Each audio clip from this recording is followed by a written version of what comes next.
Welcome to exam विवेचना। तो दोस्तों फाइनली वो दिन आ गया जिसका हम सभी को बहुत ज़्यादा वेट था। आप सभी की डिमांड थी कि आखिरकार जो यूजीसी नेट है इसका रिज़ल्ट कब आएगा। इसी से संबंधित हिंदी वालों ने भी परीक्षा दी थी, तो अब रिज़ल्ट का काफ़ी वेट कर रहे थे। तो वो दिन आखिरकार आ गया है, आज रिज़ल्ट इसका डिक्लेयर कर दिया गया है। ठीक है, कोई लगभग आधा घंटा हो गया है रिज़ल्ट को डिक्लेयर करके।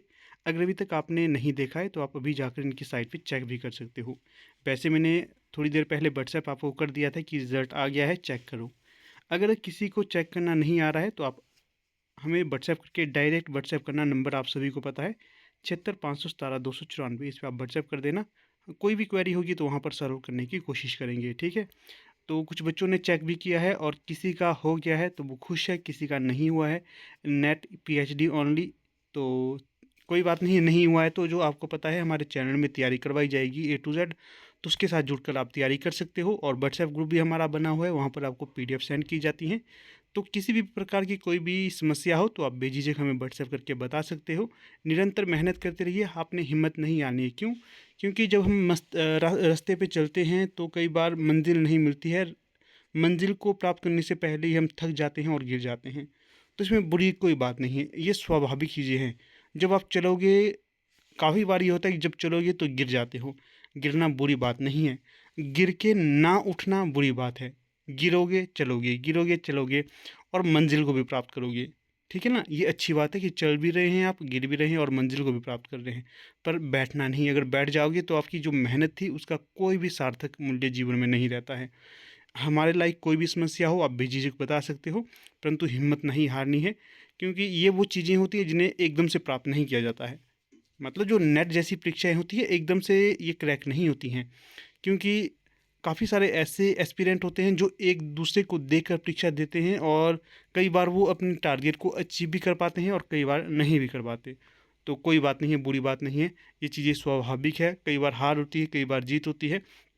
बस आपने ये देखना है कि जो आपने स्ट्रैटेजी परीक्षा को क्रैक करने के लिए अपनाई थी, क्या वो बिल्कुल सही है? क्या जो आपने टारगेट पे आपने निशाने लगाए थे बिल्कुल सही लगे हैं?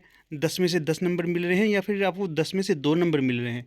होता है ना, गोल सा एक डाइस जैसा टाइप होता है, वहाँ पर जो निशाना लगाता है वो कोई ऐसे होते हैं कि वो 10 में से 10 बिल्कुल सही टारगेट को निशाना करते हैं। कोई 10 में से 1 नंबर लेता, बहुत ही दूर उसका निशाना लगता है मेन टारगेट से।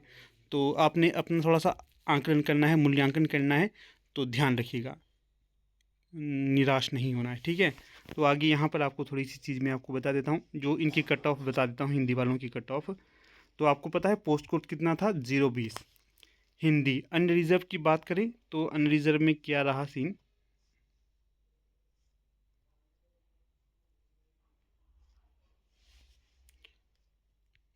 एक सेकंड,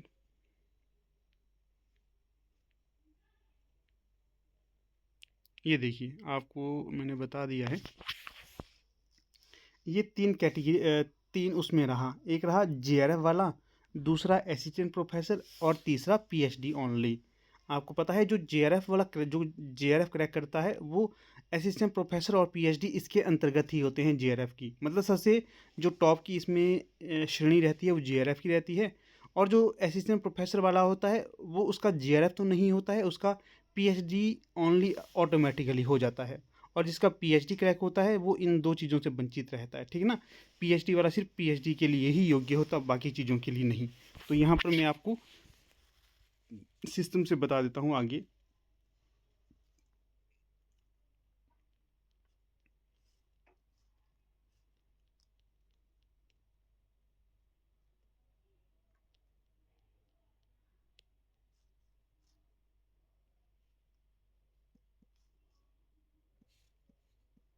हाँ, अगर किसी को ये पीडीएफ भी चाहिए होगी तो बता देना, मैं सेंड कर दूंगा उनके ये पीडीएफ भी।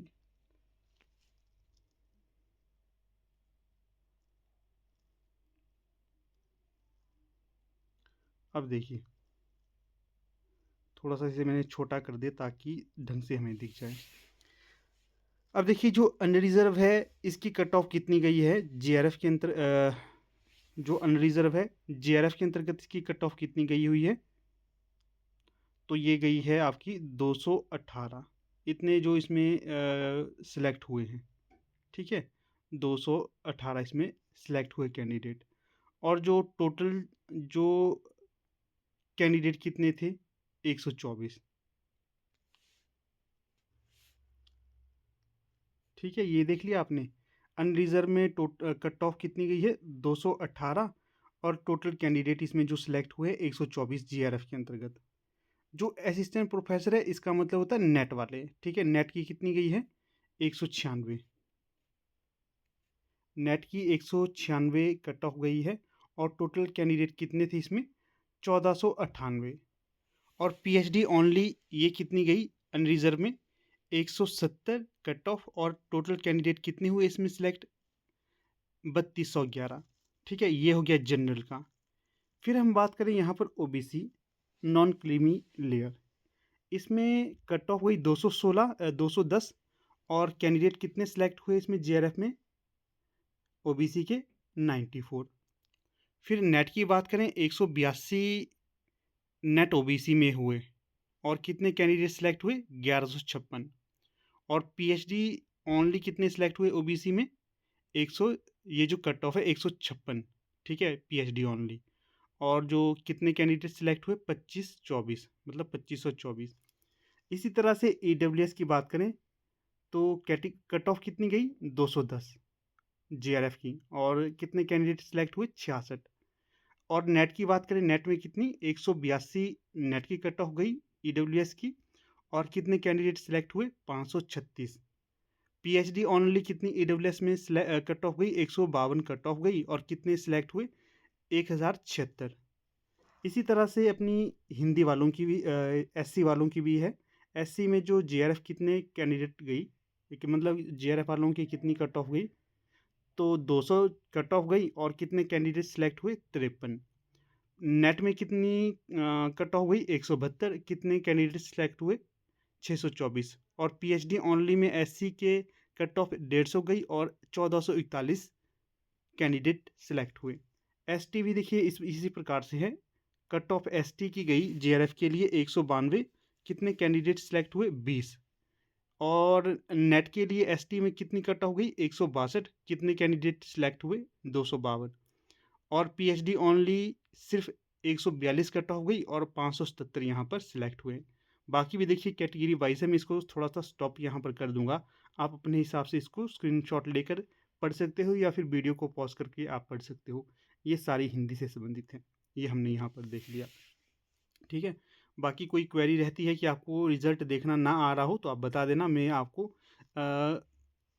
आपका देख के बता दूंगा, आप मुझे व्हाट्सएप कर देना। ठीक है, नंबर तो आप सभी को पता है, आप बेझिझक पूछ लेना। ठीक है, थोड़ा सा डाटा और यहाँ पर दिया गया है। अगर इसको भी आप लोग रीड करना चाहते हो तो इसे मैं धीरे धीरे से स्क्रॉल करूँगा, आप इसे भी रीड कर सकते हो।